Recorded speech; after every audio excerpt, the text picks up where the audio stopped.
Jadi bejana untuk hormatmu, cemerlang bagai emas murni. Tuhan, ku serahkan hatiku, semua ku berikan padamu. Kuduskan hingga tulus selalu, agar aku menyenangkanmu,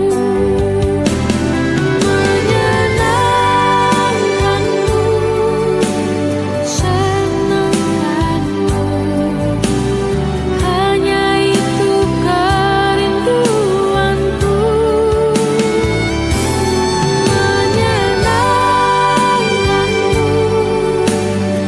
senangkan hatimu. Hanya itu kerinduanku, menyenangkanmu,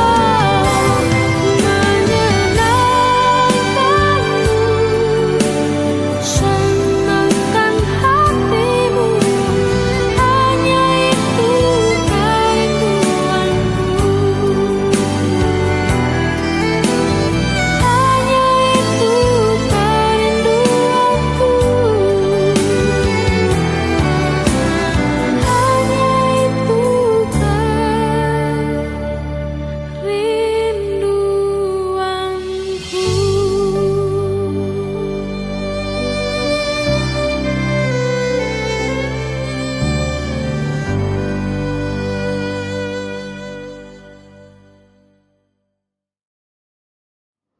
Salam ibu-ibu yang terkasih di dalam Tuhan Yesus Kristus. Mari sebelum kita merenungkan firman Tuhan, terlebih dahulu kita berdoa.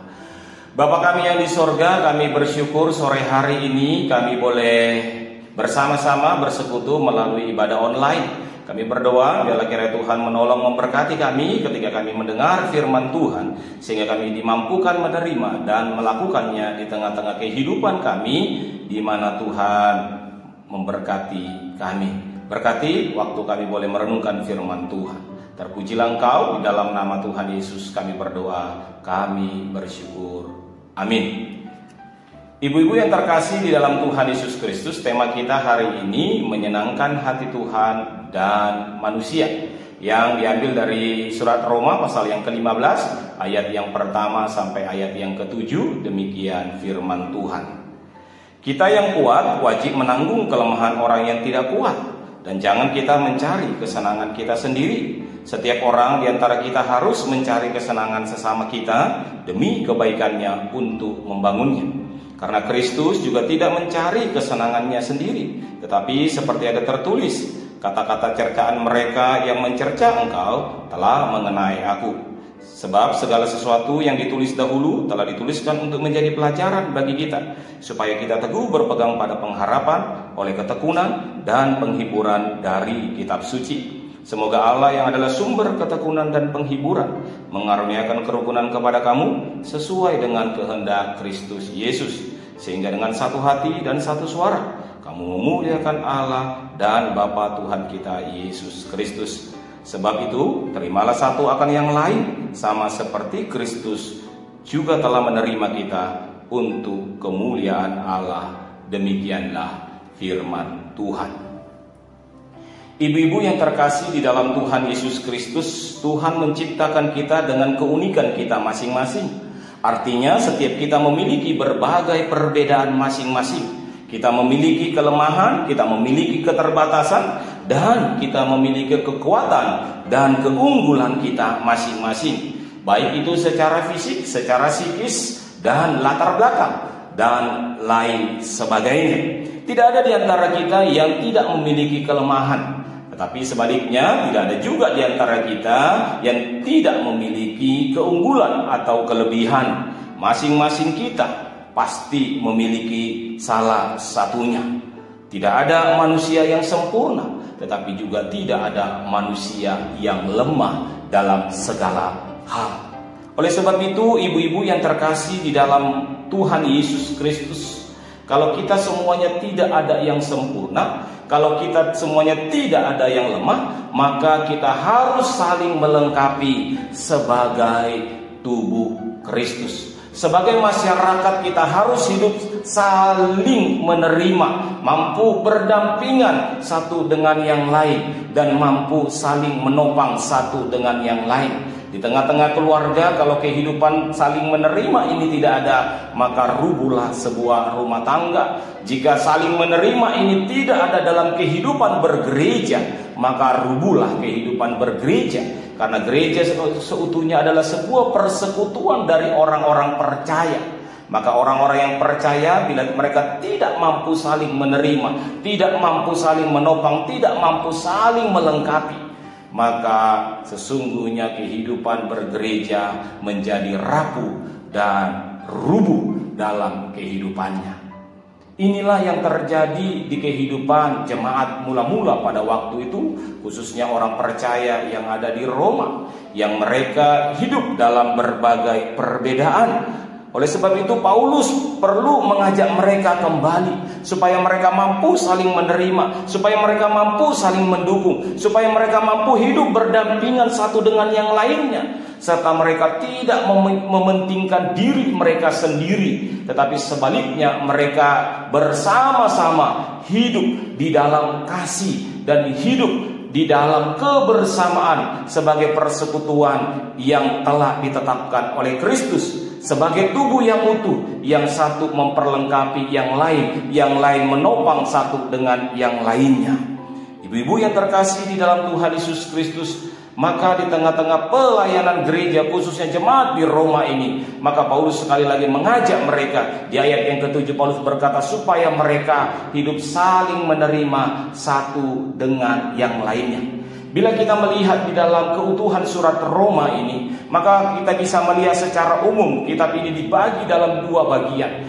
Yang pertama adalah pasal yang pertama sampai pasal yang ke-11, di mana Paulus menguraikan doktrin atau pengajaran dasar-dasar iman Kristiani yang kuat sekali.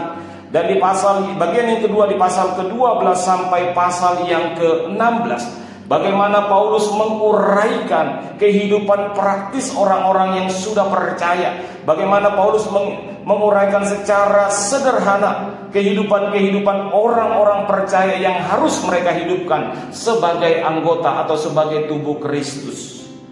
Dan kalau kita melihat pasal yang pertama sampai pasal yang ke-11, Paulus menguraikan memulai dari doktrin manusia.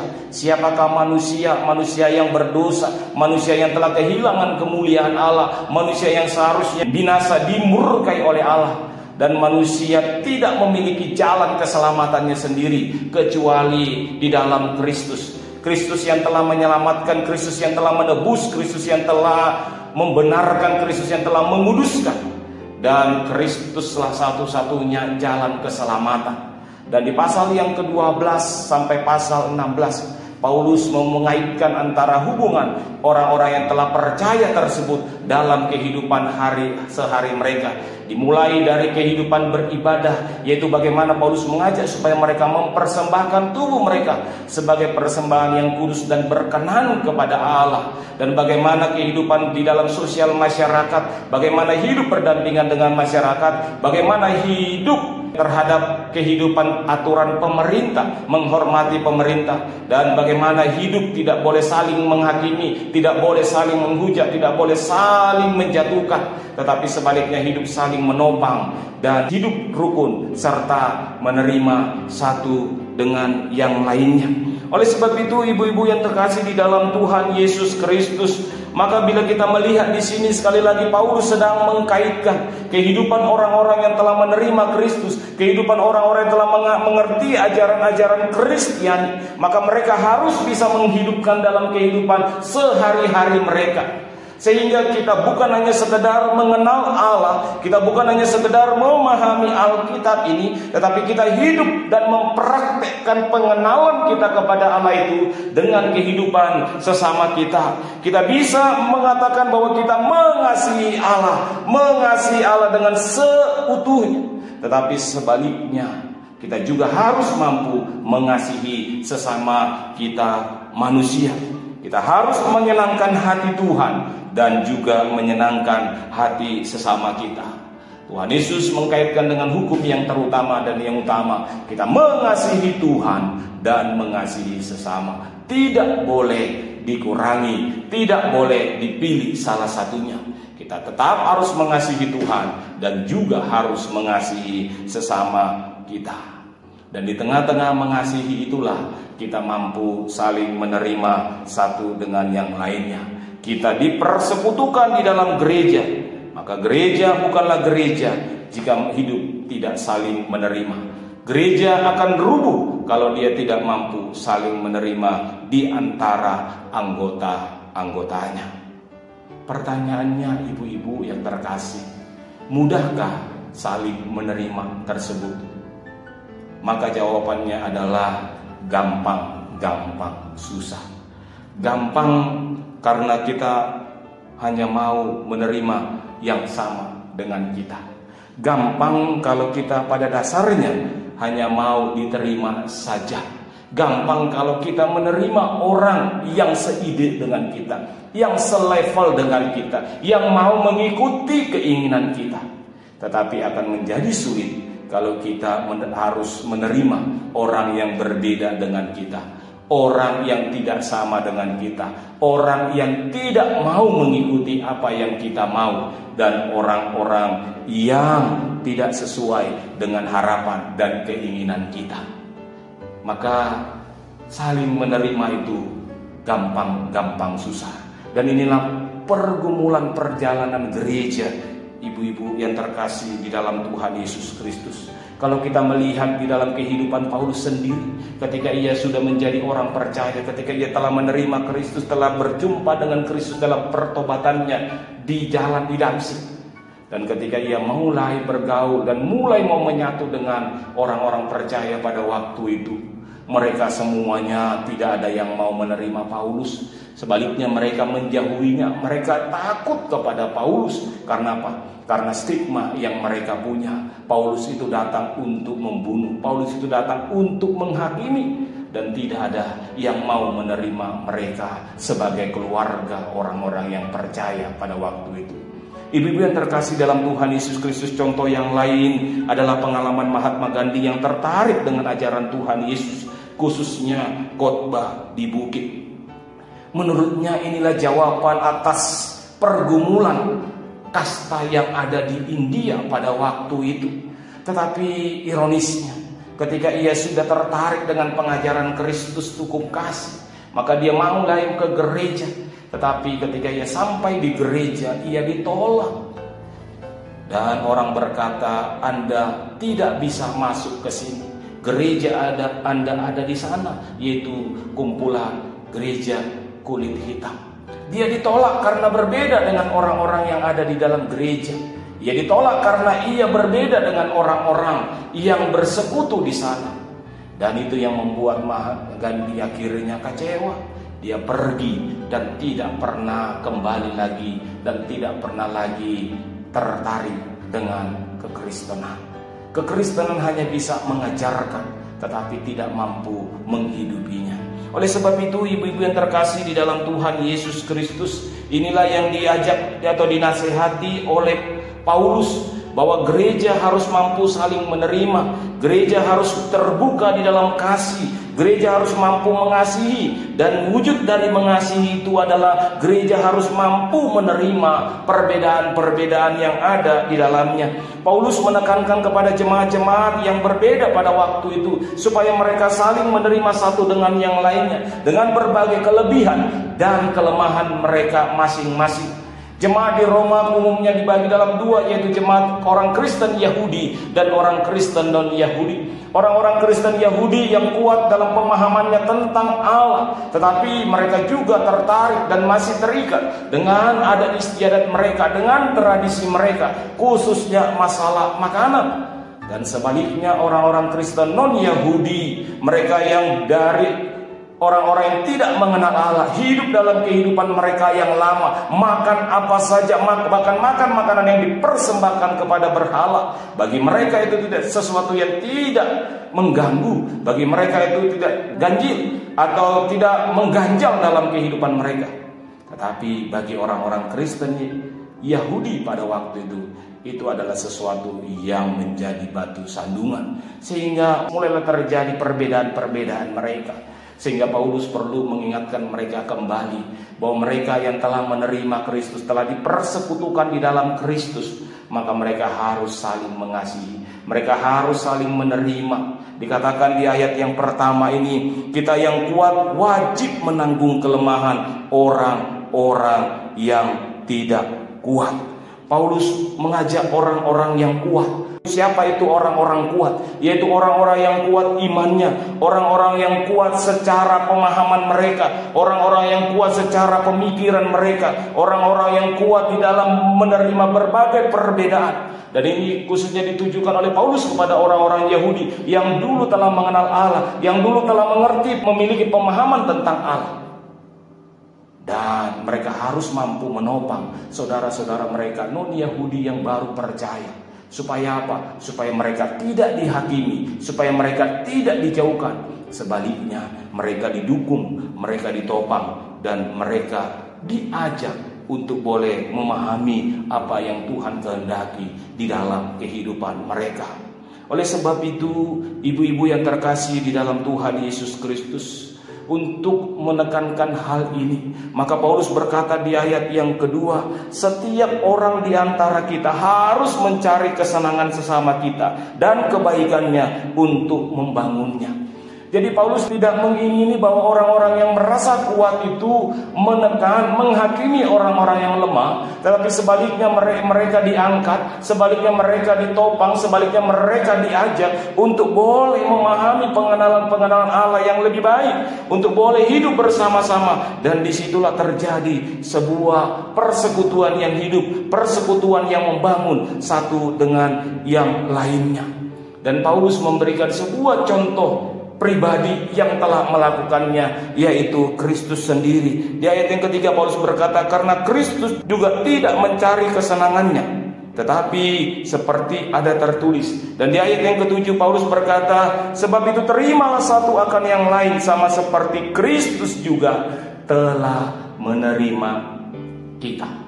Jadi dasar penerimaan tersebut, dasar dari mengasihi tersebut, dasar dari menopang tersebut, dasar dari merangkul tersebut adalah Kristus sendiri yang telah memberikan teladan, yang tidak mencari kesenangannya sendiri, yang tidak mempertahankan dirinya sendiri, tetapi dengan segala kerendahan hati datang menjadi manusia, mendamaikan manusia yang berdosa dengan dirinya, membenarkan manusia berdosa dengan dirinya, dan bahkan menyelamatkan mereka dan mengangkat mereka menjadi anak-anak Allah. Allah tidak mempertahankan dirinya untuk membinasakan manusia, tetapi sebaliknya dengan kasih, dengan segala kerendahan hati, Dia datang menjadi manusia dan menyelamatkan kita orang yang berdosa. Kristus telah menerima kita dengan seluruh keberadaan kita, maka kita pun harus mampu menerima keberadaan orang-orang yang berbeda dengan kita. Paulus sendiri telah mengalami hal yang sama. Ketika Paulus sebelum bertobat, dia adalah pembenci Kristus dan pengikutnya. Tetapi setelah dia bertobat, setelah Kristus menerima Paulus dengan seluruh keberadaannya yang berdosa, maka kehidupan Paulus, tujuan hidup Paulus berubah. Dia tidak lagi membenci Kristus, tetapi tujuan hidupnya adalah menyenangkan Kristus. Tujuan hidupnya adalah kehendak Kristus. Dia tidak lagi membenci orang-orang yang mengasihi Allah, tetapi justru mengasihi mereka dan merindukan orang-orang yang berdosa datang kembali kepada Allah. Maka Paulus berkata, celakalah aku jika aku tidak memberitakan Injil. Artinya apa? Artinya Paulus akan celaka kalau dia tidak memberitakan Injil kepada orang-orang yang berdosa. Paulus akan celaka kalau dia tidak mengasihi orang-orang berdosa, karena dia pun telah lebih dahulu dikasihi oleh Allah. Oleh sebab itu, ibu-ibu yang terkasih di dalam Tuhan Yesus Kristus, Paulus akhirnya mampu menyenangkan hati Allah dan menyenangkan hati sesamanya. Paulus memberi hidupnya untuk Allah dan menggembalakan umat yang diberikan kepadanya, dan terus meneguhkan, menguatkan, menopang dan menasihati mereka sehingga mereka hidup seturut dengan kehendak Allah. Ibu-ibu yang terkasih dalam Tuhan Yesus Kristus, bagaimana dengan kita? Apa yang bisa kita lakukan untuk menyenangkan hati Allah dan menyenangkan hati manusia? Maka jawabnya adalah ketika kita mampu menyadari akan kasih Allah, penerimaan Allah dalam diri kita, maka itu akan menolong kita mengasihi Tuhan dan mengasihi sesama. Itu akan menolong kita membangun sebuah hubungan yang vertikal kepada Allah dan hubungan yang vertikal dengan sesama manusia. Itu akan menolong kita mampu menerima sesama kita dalam berbagai-bagai perbedaan mereka. Dengan demikian kita bisa mengasihi Tuhan, menyenangkan Tuhan, dan sekaligus menyenangkan sesama kita.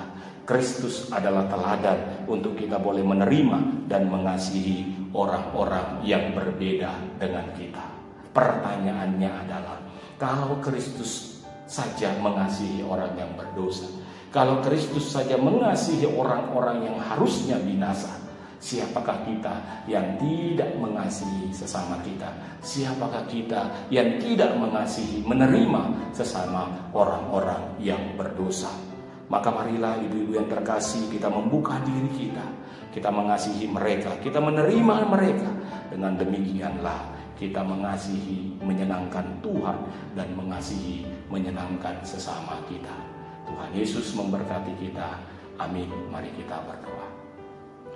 Bapa kami yang di sorga, kami mengucap syukur untuk renungan firman Tuhan di sore hari ini. Biar firman Tuhan ini mengajarkan kami untuk boleh saling menerima, sebagaimana Kristus telah menerima kami orang yang berdosa. Tolong kami Tuhan untuk mengasihi Tuhan, menyenangkan hati Tuhan, dan mengasihi sesama kami sebagai hukum yang utama dan terutama.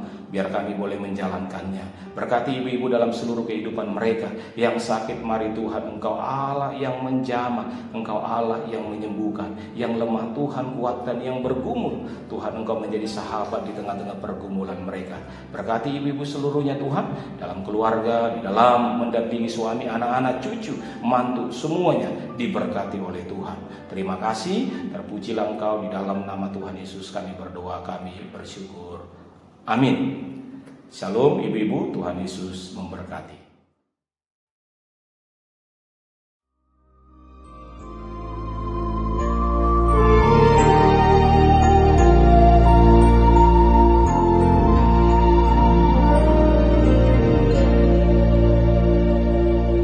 Melekat dengan dirimu di tiap langkahku,